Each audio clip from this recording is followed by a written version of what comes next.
I'm going to talk about, Peg is the nice one. I'm like the good cop, bad cop. I'm the bad cop. I'm going to talk about Lew Hing. His name is, obviously, it's Chinese. Lew is the last name.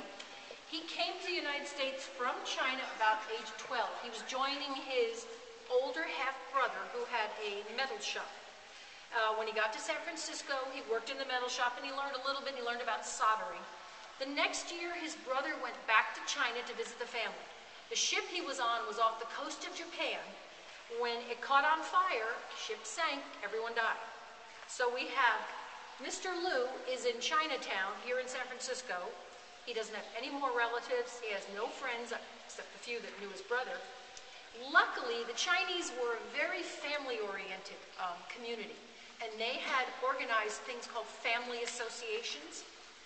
And he turned to the Lew Family Association for help. They actually sort of like sponsored him and took care of him because he was only a young teenager at the time.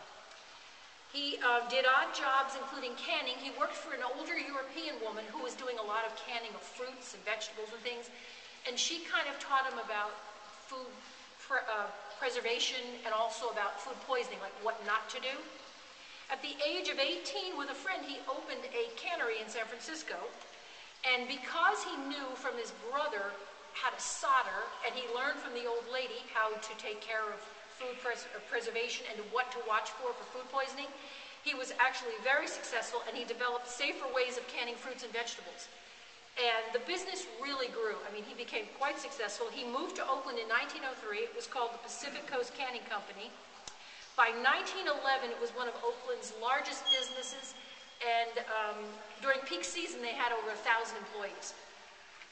They always say if you find a busy person, you give him another task. He can do it. Well, Mr. Lew is an example of that. He became president of the Bank of Canton. He built 2 hotels in San Francisco. I get tired even telling you what he did. He became an importer-exporter of art goods from China. He was the chairman of the board of directors of the China Mail Steamship Company. He was very well respected, and he was part of the then mayor of San Francisco, Jimmy Rolfe's inner circle. And one thing that I think is really kind of cool, he had so many interests. He was owner of a cotton plantation in Mexicali, Mexico.